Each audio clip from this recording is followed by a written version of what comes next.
জীবনে সৎ থাকা জরুরি। সৎ থাকলে দুনিয়া এবং আখেরাত উভয়ের জন্যই ভালো। নিজের কাছে নিজে সৎ থাকলে অন্যে দোষারোপ করলেও কিন্তু গায়ে লাগে না। হ্যালো এভরিওয়ান, আসসালামু আলাইকুম। আপনারা সবাই কেমন আছেন? আশা করি আল্লাহর অশেষ রহমতে সুস্থ আছেন, ভালো আছেন। আমরাও আলহামদুলিল্লাহ ভালো আছি।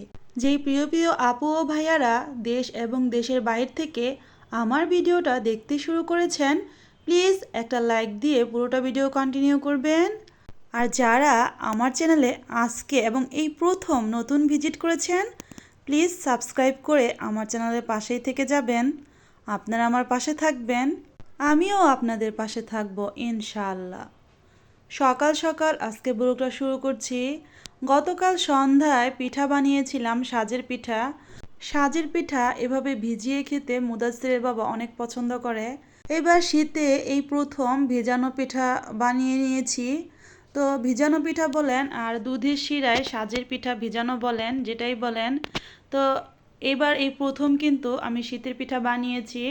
তো এখন কিন্তু সাজের পিঠা দিয়ে আমি সকালে হালকা নাস্তা করব। আর শীতের সকালে এরকম পিঠা খেতে কিন্তু খুবই ভালো লাগে। মুদাসির আর মুদাসিরের বাবাকে আমি আগেই দিয়ে দিয়েছি, আর এখন আমি বসে পিঠাটা খেয়ে নিব। পিঠা খেয়ে মুদাসিরের বাবা কিন্তু বাইরে চলে গিয়েছিল, কিছু শুকনা বাজার করে নিয়ে এসেছে। তো শুকনা বাজারগুলো এখন আমি গুছিয়ে নিব ঝটপট করে।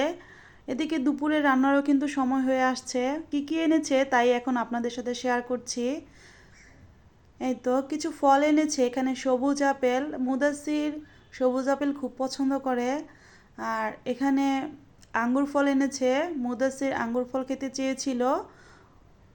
আর শীতের মধ্যে ফল খেতে কিন্তু তেমন একটা আমার কাছে ভালো লাগে না, কিন্তু মুদাসির এক দু একটা ফল খায়, এজন্য ওর বাবা অল্প করে কিছু ফল নিয়ে আসে ছেলের জন্য। থালাবাটি মাজার যে সাবানগুলো আছে গ্লিটারের, তো সেগুলো একসাথে একটা অফার দিয়েছে, তো মুদাসিরের বাবা দেখলাম যে সেগুলো এনেছে। আর এখানে ঘিটা শেষ হয়ে গিয়েছিল, তাই ঘি এনেছে হ্যান্ড ওয়াশ।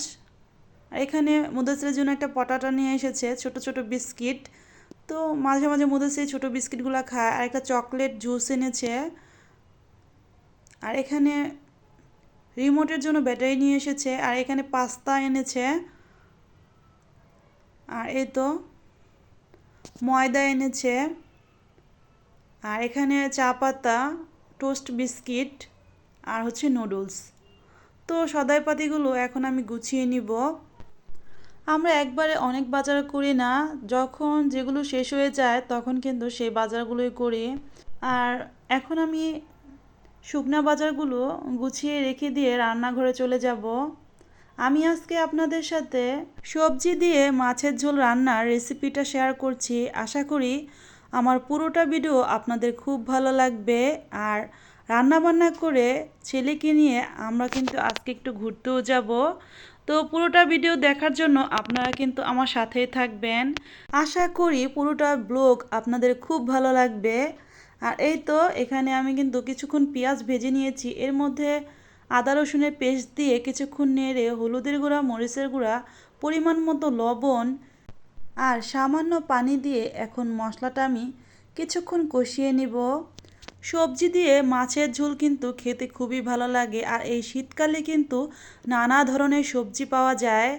ফুলকপি, সিম, নতুন আলু, এগুলো দিয়ে কিন্তু মাছের ঝোল যে কোনো মাছ রান্না করলে খেতে কিন্তু খুবই ভালো লাগে। আর আমি আজকে ফুলকপি, সিম আর নতুন আলু একসাথে দিয়ে তো মাছের ঝোল রান্না করব। এই তো ফুলকপি, সিম আর নতুন আলুটা আমি অফ ক্যামেরায় কেটে পানি দিয়ে কিছুক্ষণ ভিজিয়ে ধুয়ে নিয়েছি, কারণ ফুলকপিতে অনেক সময় পোকা থাকে, এজন্য আমি একটু সময় নিয়ে ভিজিয়ে রেখেছিলাম। আর এখন কিন্তু মশলাটা যেহেতু কষানো হয়ে গেছে, সবজিটা মশলার সাথে ভালো করে কষিয়ে নিচ্ছি। সবজিটা মশলার সাথে কষিয়ে নিতে নিতে আমার প্রিয় প্রিয় আপু ও ভাইয়াদের কাছে আমার সেই একটাই কথা, আমার কথায় ও কাজে যদি কোনো ভুল ত্রুটি হয়ে থাকে প্লিজ ক্ষমা সুন্দর দৃষ্টিতে দেখবেন। আর আমার প্রতিদিনকার ব্লগগুলোতে আমার কথা দ্বারা যদি কেউ আঘাত পেয়ে থাকেন, নিজের আপনজন ভেবে আমাকে ক্ষমা করে দিবেন। আমার ব্লগগুলো এখন একটু বড় মানে লং হচ্ছে ভিডিওগুলা। আপনারা ক্ষমা সুন্দর দৃষ্টিতে আমার ভিডিওগুলো ফুল ওয়াচ করে দিবেন। জানি আপনাদের একটু কষ্ট হবে, এরপরও আমি যেহেতু আপনাদের বন্ধু, তাই বন্ধুর জন্য তো এতটুকু একটু কষ্ট করাই যায়। আর আমি আপনাদেরকে বলছি, আপনাদের ভিডিওগুলো কিন্তু আমি সব সময় ফুল ওয়াচ করে দেখি। আর আমরা যদি একে অপরের পাশে থাকি, একে অপরকে সাপোর্ট করি, তাহলেই কিন্তু আমরা এগিয়ে যেতে পারবো। আর আমি যেহেতু সবার ভিডিও সবসময় ফুল ওয়াচ করে দেখি, আর আমি যদি নিজের কাছে নিজেই সৎ থাকি, তাহলে কিন্তু কেউ যদি আমাকে ভুলও বোঝে, তাহলে কিন্তু আমার অত একটা খারাপ লাগবে না, কারণ আমি আমার জায়গা থেকে সবসময় কিন্তু ঠিক আছি। আর বড় বড় ভিডিওতে সবসময় কিন্তু বড় করে কমেন্ট করা যায় না, তো ছোট করে কিন্তু আমি ভিডিও রিলেটেড ছোট্ট একটা কমেন্ট করি। আর এইদিকে আপনাদের সাথে কথা বলতে বলতে আমি কিন্তু সবজিটা কষিয়ে এর মধ্যে ঝোলের জন্য পানি দিয়ে দিলাম। এখন আমি সবজিটাকে কিছুক্ষণ রান্না করে নিব। তো যে কথাটা বলতেছিলাম, সততা এমন একটা জিনিস যা জীবনের প্রত্যেকটা কাজেই কিন্তু একটা শান্তি এনে দেয়। প্রত্যেকটা কাজেই কিন্তু বরকত পাওয়া যায়। আর সৎ থাকলে নিজেই মানসিকভাবে শান্তি পাওয়া যায়। যারা সৎ থাকে, সৎভাবে কাজ করে, তাদের কিন্তু একটু জীবনে কষ্টটা হয় বেশি। তবে একটা জিনিস সত্যি, সৎ থাকলে দুনিয়া এবং আখেরাত উভয় জাহানেই কিন্তু মনে শান্তি পাওয়া যায়। মনে একটা অন্যরকম প্রশান্তি কাজ করে। আর এই তো আপনাদের সাথে কথা বলতে বলতে আমি সবজিটা এক চুলায় বসিয়ে আরেক চুলায় কিন্তু মাছ ভেজে নিচ্ছি। তো এটা কি মাছ আপনারা দেখে আজকে কমেন্টে জানিয়ে যাবেন। শুধু আমি আজকে বলবো সবজি দিয়ে মাছের ঝোল করছি, কিন্তু আজকে আমি বলবো না যে এটা আসলে কি মাছ। তো আপনারা কিন্তু কমেন্টে বলে যাবেন। আর সবজি দিয়ে মাছের ঝোল করার জন্য এখানে আমি মাছটাকে ভেজে নিচ্ছি। এই মাছটা আসলে কি মাছ তা বলার জন্য আপনাদেরকে একটা ক্লু দিচ্ছি।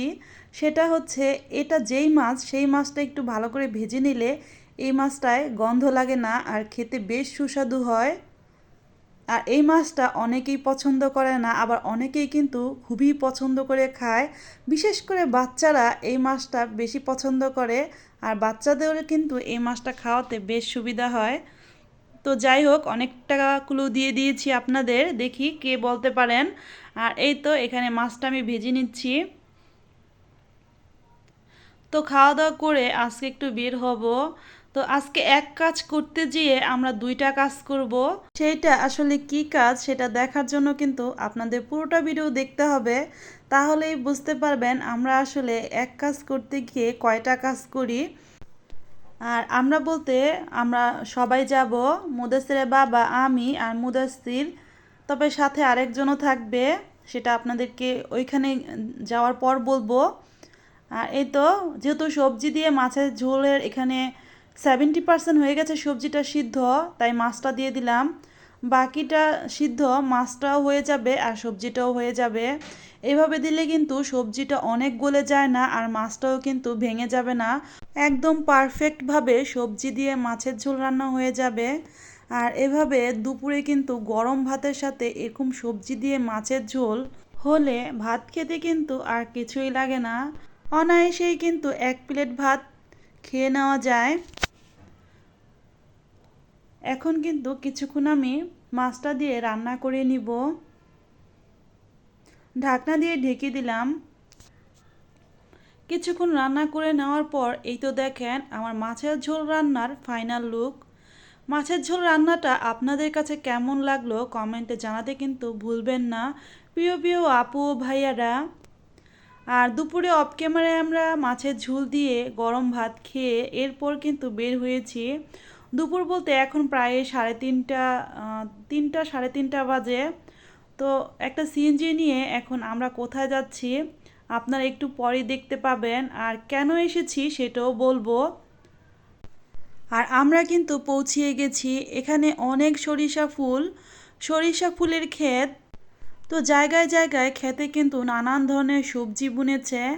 আর এই পাশে যেহেতু সরিষা ফুলের ক্ষেত, আমরা একটু দাঁড়িয়েছি এখানে কয়েকটা ছবি নেওয়ার জন্য, আর একটু ভিডিও করছি আপনাদের সাথে শেয়ার করার জন্য।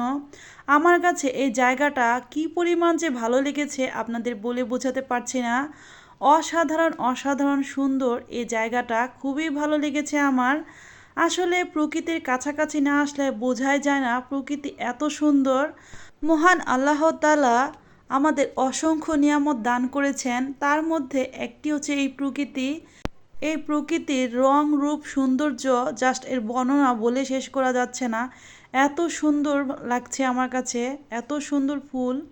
আর এই তো দেখেন পাশে কিন্তু ফুলকপি চাষ করেছে, অনেক ফুলকপি চাষ করেছে এখানে। অনেক কৃষকরা কিন্তু ফুলকপি কেটে নিয়ে যাচ্ছে। তো এই তো দেখেন এই সরিষা ফুলগুলো আমার কাছে ভীষণ ভালো লাগলো। অনেক প্রিয় প্রিয় আপুদের দেখি এই সরিষা ফুল দিয়ে বড়া বানায়। তো আমি কিন্তু কখনো এই সরিষা ফুলের বড়া খাইনি, জানি না কেমন লাগে। তবে শুনেছি শীতকালে এই সরিষা ফুলের বড়াটা খেতে নাকি খুবই ভালো লাগে। আর এইদিকে দেখেন যেহেতু বিকাল সন্ধ্যা হয়ে আসছে, অনেক কৃষকরা এখান থেকে ফুলকপি কেটে নিয়ে যাচ্ছে।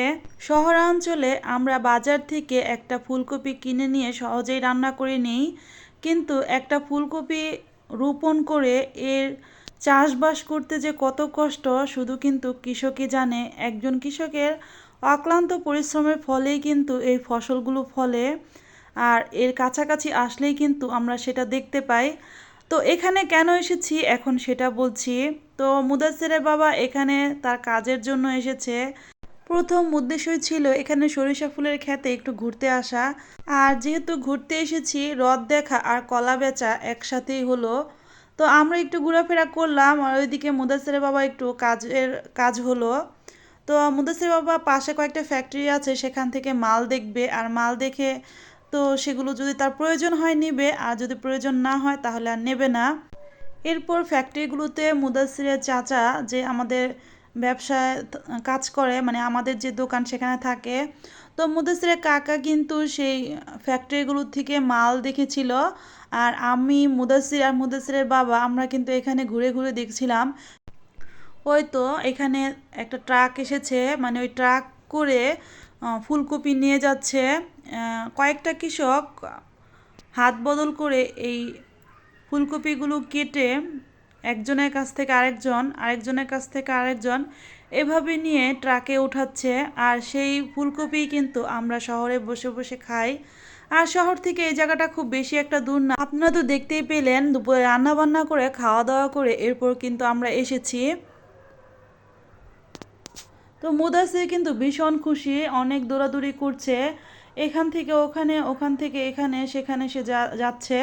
আর এই তো দেখেন এই সেই ফ্যাক্টরি। তো এইখানে মুদাসিরের চাচা এসেছে। তো তাদের মাল পছন্দ হলে নিবে, আর পছন্দ না হলে নেবে না। তো তারা কিন্তু দুই ভাইয়ে কাজ করছিল, আর আমরা কিন্তু এখানে ঘোরাফেরা করছিলাম। বেশিক্ষণ লাগেনি, তারা 5-7 মিনিট এখানে মাল শুধু দেখেছে। যেহেতু এই ফ্যাক্টরির লোকজন মুদাসিরের বাবার আগেই পরিচিত, তাই কিন্তু তারা একে অপরকে চেনে, একে অপরের থেকে মাল নেওয়া আনা করে। আর এই তো আমরা কিন্তু সরিষা ফুলের ক্ষেতে ঢুকছি, মানে ছবি তোলার জন্য। তবে এই সরিষা ফুল ক্ষেতের সাইডে রাস্তা ছিল, সেটা দিয়ে হেঁটেই কিন্তু আমরা ছবি তুলছিলাম যাতে ফসলের কোনো ক্ষতি না হয়। আসলে এই ফসল একজন কৃষক কত কষ্ট করে ফলন করে তা আমরা কিন্তু জানি, আমরা অনেকেই জানি, তবে শহর অঞ্চলে থাকলে আমরা অনেকেই বুঝি না। আর এই তো ফটোশ্যুট কিন্তু প্রায় হয়ে গেছে। আর এই তো দেখেন কত কত সরিষা ক্ষেত, অনেক এখানে আসলে সরিষা চাষ করে অনেক বেশি আমার কাছে মনে হচ্ছে।